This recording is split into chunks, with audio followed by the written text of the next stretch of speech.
Olá, oi, sétimo ano, tudo bom?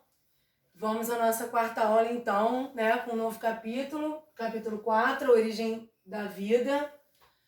Lembrando que vocês vão receber o resumo e vocês podem acompanhar também essa aula pelo livro, tá bom?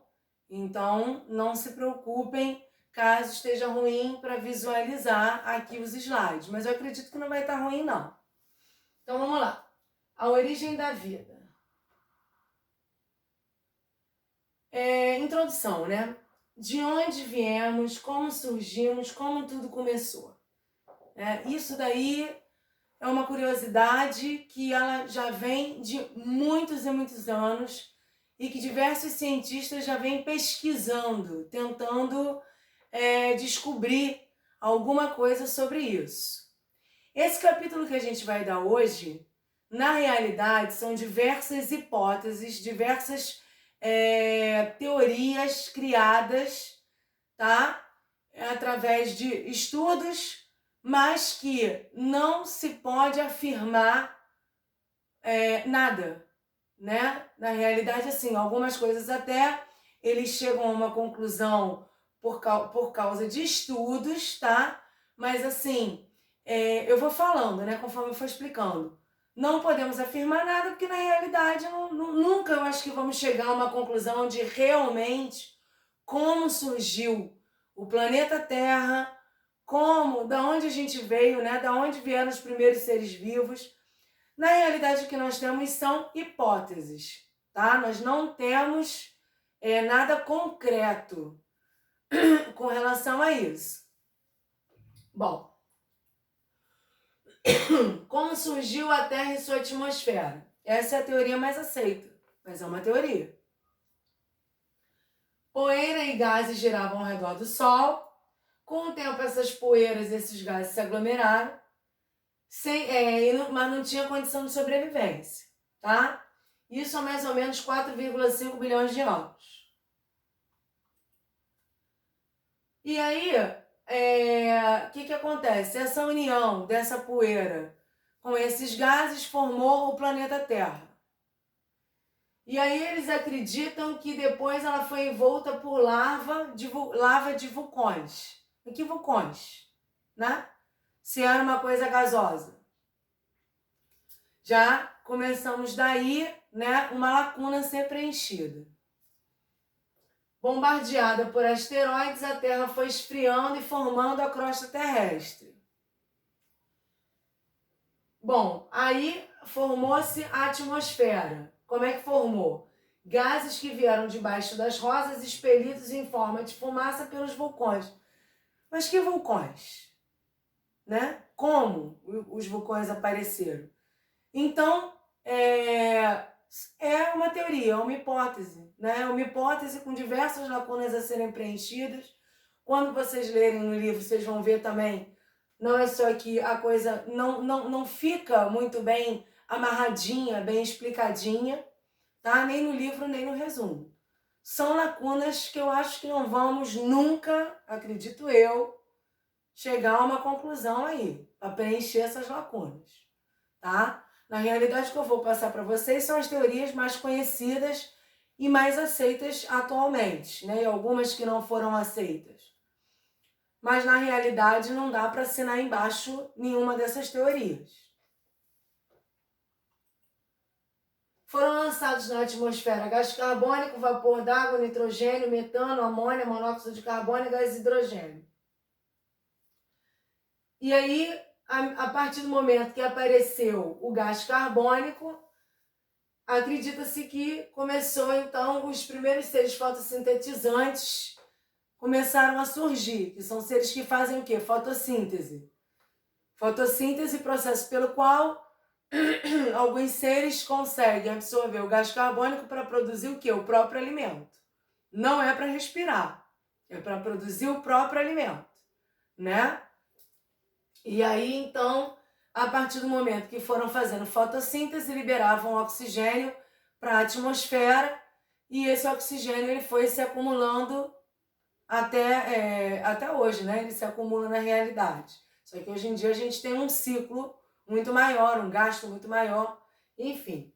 mas eles acreditavam nisso. Então, a partir do momento que o oxigênio ele era lançado pela atmosfera através da fotossíntese, né? Então, foram surgindo novos seres que utilizavam o oxigênio como forma de respiração. Que aqui, quando eles colocam seres fotossintetizantes, não são seres fotossintetizantes que a gente imagina hoje, plantas, tá? Aqui eles pensam mais em seres semelhantes a bactérias. E existem bactérias que não utilizam oxigênio para respirar.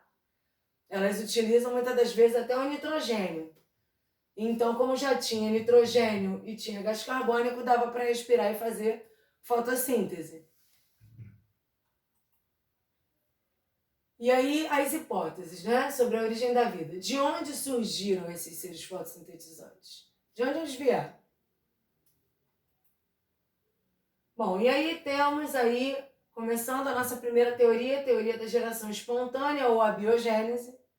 Na realidade, essa teoria caiu por terra, foi comprovado, isso sim, foi comprovado que essa teoria não era real, não era correta, né? Por quê?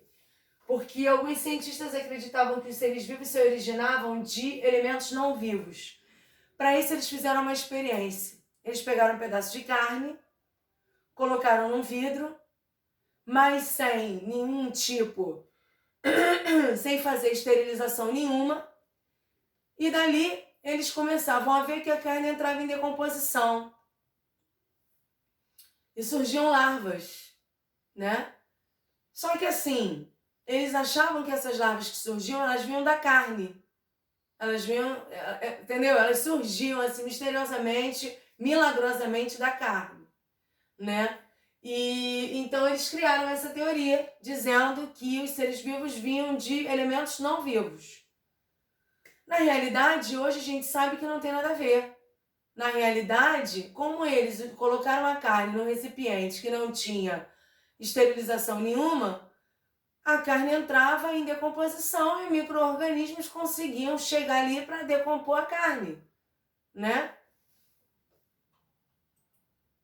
Bom, e aí a teoria da biogênese, notem que anteriormente é a biogênese, tá? Porque surgia de elementos, os seres vivos surgiam de elementos não vivos. Agora nós temos a teoria da biogênese, que é a mais aceita até hoje. Tá? Essa teoria é mais aceita até hoje. Bom, derrubou a teoria da biogênese, né? Em 1860, foi criada por Pasteur. Lembra que a gente falou de Pasteur? Que ele criou a pasteurização, né? Ele conseguia esterilizar as coisas e daí os alimentos tinham maior durabilidade, podiam ser ingeridos sem risco de contaminação. Então, ele também derrubou essa teoria da biogênese fazendo o quê? Experiência com caldo nutritivo. O que ele fez, né? Ele pegou vários frascos, tá? Com gargalo, né? Tipo, parecendo, grosseiramente falando, uma garrafa. Colocou caldo nutritivo. Esterilizou esses frascos, ou seja, deixou esse caldo nutritivo livre de micro-organismos, totalmente livre. E queimou, ele derreteu a boca, né, o gargalo, ele derreteu aquilo ali para poder fechar. É claro, em 1860 você não tinha vasilha, não tinha autoclave, não tinha nada disso. Tá? Então ele utilizou mesmo fogo para esterilizar e para fechar esse gargalo. E aí, depois de um tempo, ele quebra esse gargalo e comprova que essa teoria da abiogênese não é correta. Por quê? Porque não houve nenhum crescimento naquele caldo nutritivo de micro-organismo, porque ele esterilizou anteriormente. Então ele conseguiu comprovar que os seres vivos não podiam surgir de uma matéria não viva, né? Surgir de repente, não podiam. Então ele conseguiu comprovar isso aí. Isso aí, gente, veja bem, é uma teoria, né? essa comprovação de que a teoria anterior não era correta, de fato, aconteceu, tá? O que ele fez? Dali do caldo nutritivo, ele quebrou, depois de um tempo, o gargalo, e esse caldo não tinha presença nenhuma de micro-organismo, de larva, de nada. Então, ele conseguiu comprovar que a teoria anterior não era correta, que os seres vivos não podiam surgir de uma matéria não viva, de um elemento não vivo. Bom, e aí ele concluiu que a vida surge a partir de outra pré-existente. Só que até aí é tudo muito vago, né? Ele conseguiu só fazer com que a teoria anterior caísse por terra, não fosse aceita. Realmente não é correto. Mas daí, outra vida pré-existente, mas que outra vida pré-existente é essa? Bom, uma outra teoria que nós temos, perdão, que na realidade são duas teorias, tá? Criacionismo e neocriacionismo. O neocriacionismo ele foi criado depois. O que seria criacionismo, né? É uma teoria fixista, utilizada pela Igreja Católica. Eu falo Igreja Católica porque na realidade foi a religião que na realidade tinha força, tinha mais força há um tempo atrás. Mas essa teoria criacionista, ela também se encaixa naquilo que, acredito eu, não sou muito entendedora do assunto com relação a religiões, mas acredito eu que seja a teoria aceita também pelo evangélico e pelos espíritas, tá? Acredito eu. Apesar que os espíritas acreditam em evolução. Então, não sei se eu estou falando besteira. De qualquer maneira, a igreja daquela época, a igreja católica daquela época, ela acreditava nessa teoria. Isso é com certeza, tá? Daquela época, né? Há muito tempo atrás. Era uma teoria fixista que acreditava em quê? Que os seres vivos eram fruto de uma ação milagrosa, né? Adão e Eva. A partir do surgimento de Adão e Eva. E não acontecia evolução. O que acontece? Com essa teoria, na realidade, a igreja não acreditava, obviamente, nas outras teorias, né? Não acreditava nem na teoria da biogênese, que a gente falou anteriormente, nem na teoria de seleção natural, que é uma outra coisa que foi criada por Charles Darwin, né? Que os mais bem adaptados sobrevivem e os menos adaptados morrem ao ambiente e tudo mais. Na realidade, Charles Darwin, nessa época, era tido como herege, como bruxo, né? Tinha que ser queimado, enfim, eles não aceitavam, tá? E no caso do neocriacionismo, que ela surgiu atualmente, né? Então houve alguma modificação aí do criacionismo, ou seja, continua se acreditando que existe sim o surgimento, né, dos seres vivos de forma milagrosa, porém pode ocorrer a evolução, tá? Essa evolução ela pode ocorrer. Ó, atualmente acredita que os seres vivos são frutos de ação milagrosa, mas que podem sofrer modificações, né? Podem evoluir. Não tô aqui para balançar a fé de ninguém, até porque, apesar de professora de ciências, eu acredito muito que Deus existe, né? Eu tenho muita fé. Então, não estou aqui para dizer qual é a mais correta. Cabe a cada um analisar, né? E dentro do seu ponto de vista, concordar ou não com a teoria. Eu só estou apresentando aqui o quê? As teorias. Eu não estou falando qual é a certa e qual é a errada. Com certeza, aquela primeira lá que a gente viu da abiogênese caiu por terra. Essa nós temos certeza que não é correta, né? O ser vivo não vem de uma matéria que não é viva, de um elemento não vivo. Isso a gente tem certeza, porque foi comprovado. Agora, se a teoria da biogênese é mais correta que o criacionismo, que o neocriacionismo, não sei. Não estava lá para afirmar, para dizer. Se estava, não lembro. E a teoria do criacionismo, neocriacionismo, tá mais certa que da biogênese? Não sei, né?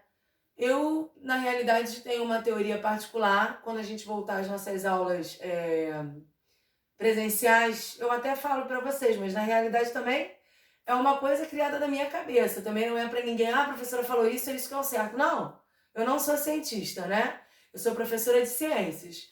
Mas eu fui juntando uma teoria aqui e ali e criei a minha própria teoria. De qualquer forma, eu acredito que Deus tenha dado o pontapé inicial.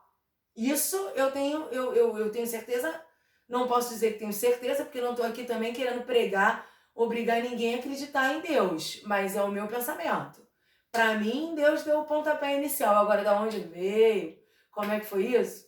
Aí realmente eu acho que vai ser difícil da gente chegar numa conclusão, né? Eu acho que são mistérios assim que ninguém nunca vai descobrir, mas fica a critério de cada um acreditar ou não em alguma teoria dessas aí, tá bom?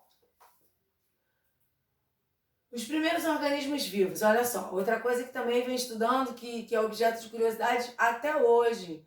Na realidade também temos teorias, mas na realidade nada que possa ser comprovado. Até hoje não se conseguiu comprovar, tá? De onde teriam surgido duas teorias mais aceitas, panspermia e evolução química, tá? São as duas mais conhecidas. Então vamos lá. Na panspermia, acredita que pequenas formas... Por que eu botei acredita? Porque ela foi aceita uma época, depois ela não foi aceita, ela caiu por terra e agora ela está voltando a ser aceita. Acredita que pequenas formas primordiais de vida chegaram pelo espaço. Vai saber, né? Apesar de alguns micróbios suportarem variações de temperatura e radiação de lixo nuclear, essa teoria não é aceita pela maioria dos pesquisadores. Na realidade, primeiro eles acreditavam que tinha chegado pelo espaço, depois eles começaram a não acreditar, porque eles ficavam pensando como pode um ser vivo conseguir atravessar grandes camadas de ar, uma variação de temperatura enorme. Como podia? Então caiu por terra. E aí depois eles retornaram, voltaram a estudar. E como nós temos micróbios muito resistentes a diversas temperaturas, inclusive a lixo nuclear, então ficou como uma possibilidade. É verdade? Não sei. Não temos como comprovar. É uma teoria. Evolução química. Acredita que os primeiros seres vivos surgiram de reações químicas a partir dos gases da atmosfera primitiva. Esses gases deram origem a moléculas orgânicas, surgimento de seres primordiais, que não eram considerados seres vivos. Tá? Então, o que eles imaginam? Que os gases lá da atmosfera se juntavam e davam origem a esses seres primordiais. Formavam moléculas orgânicas. E aí, água da chuva, né? A união de moléculas dando origem a moléculas maiores. Porque a água da chuva ia carregando essas moléculas para diversos lugares e essas moléculas iam se juntando a outras moléculas. E aí iam dando origem a moléculas maiores, por conta dessa união. Interação com o ambiente, começaram a interagir com o ambiente. Perdão, só pulei uma coisa. Essas moléculas maiores eram chamadas de coacervados, tá? E esses coacervados começaram a interagir com o ambiente. Precursores das primeiras formas de vida. Gente, também é uma teoria que, olha só, se a gente for pensar em molécula da água, H2O, união de hidrogênio com oxigênio, né? 2 átomos de hidrogênio e 1 átomo de oxigênio, tá? E outras moléculas mais, né? Oxigênio, eu tenho O2, então eu tenho 2 átomos de oxigênio, né? De O, para poder formar o O2, que é o oxigênio que a gente respira. E gás carbônico, CO2, né? Eu tenho carbono com oxigênio. 2 átomos de oxigênio, 1 de carbono e 2 de oxigênio. Enfim, se a gente for pensar nisso, essa teoria até, ela faz bastante sentido, né? Bom, os gases que tinham na natureza, na atmosfera, nessa época, se juntaram, formaram moléculas, e essas moléculas foram carregadas pela água da chuva e foram se unindo, formando moléculas maiores, que são os coacervados, que aí eles consideravam como moléculas orgânicas, ou seja, moléculas que dariam origem aos seres vivos no futuro. Porque esses coacervados conseguiam interagir com o meio ambiente, né? E aí, então, poderiam dar origem. Só que assim, se isso aconteceu, por que não continuaria acontecendo? Por que não? Por que aí depois de um tempo passou a ter que ter, né, a união dos gametas? Ou, se formos pensar, que vocês vão aprender mais pra frente, reprodução assexuada, sem união de gametas, mas você precisa de um indivíduo que dá origem a um novo indivíduo, que é idêntico a ele, né? Que é uma reprodução muito comum em vegetais, em bactérias e em outros seres mais. A gente vai entrar nisso daí mais pra frente. Então, por que não continuaria os gases da atmosfera se juntarem formando seres primordiais? Sei, sabe? É aquilo. São teorias e eu acho que todas essas teorias, elas deixam uma lacuna muito grande para ser preenchida. Para se assinar embaixo e falar, não, essa é a certa. Né? Nem os cientistas assinam embaixo. Eles criaram essas hipóteses, mas eles também não sabem. Uns acreditam em umas coisas, outros em outras. Né? Eu acho muito vago, eu acho muita viagem. Né? Mas é minha opinião, tá? Vocês vão ler, vão estudar essas teorias, e se vocês acreditarem em alguma delas, concordarem com alguma delas, beleza, né? Não tem, mas também se não concordar com nenhuma, também não tem problema, tá? Eu só estou apresentando, tá? No capítulo, a gente precisa seguir com a matéria, vocês precisam aprender isso, até porque isso cai em concurso, essas teorias, né? Então a gente precisa ter conhecimento de que elas existem. Agora, qual é a mais correta, qual é a menos correta? O que a gente sabe, repetindo lá, né, pensando naquela parte lá anterior, é que a teoria da abiogênese, que foi a primeira que a gente viu, realmente essa está fora de cogitação. Foi comprovado que ela não existe, que está errado. Agora, todas as outras, vai de cada um, né? Acreditar, não acreditar, acreditar parcialmente, enfim, tá? Bom, e agora, esse capítulo é um capítulo curto, eu procurei resumir bastante. Provavelmente seja um capítulo, não sei, tá, gente? Não prometo. Vamos ver como é que vai ficar, né? Como é que a coisa vai rolar. Mas provavelmente seja um capítulo que não caia em prova, tá? Até porque eu acho assim, como é um capítulo que apresenta apenas teorias, nós não temos grandes respostas. Se eu conseguir dar mais capítulos anteriormente à próxima prova, não sei quando é que a gente volta às aulas presenciais, ou ao próximo simulado, provavelmente esse capítulo não vai ser cobrado. Agora, se nós não tivermos matéria, não tem jeito, aí eu tenho que cobrar, tá bom? Então, de qualquer forma, façam os exercícios, né, do livro, vocês vão receber um resumo desse capítulo, façam os exercícios do livro que nós vamos corrigir na próxima aula. Não esperem pelo gabarito. Façam os exercícios porque a gente só tem dúvida quando a gente estuda sobre o assunto.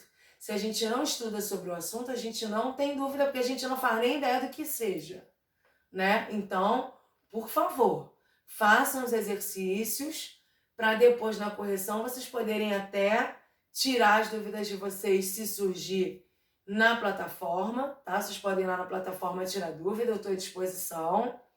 Se tiver alguma resposta parecida que vocês não tenham certeza, né? Não sei se está certo, se está errado, coloca lá, me pergunta que eu estou à disposição, tá bom? Um beijo para vocês. Essa aula de hoje foi mais curtinha, porque o capítulo é curtinho, não há muito o que se falar, né? É um capítulo bastante polêmico, porque são teorias, então na realidade são muitas teorias, e a verdade, qual é?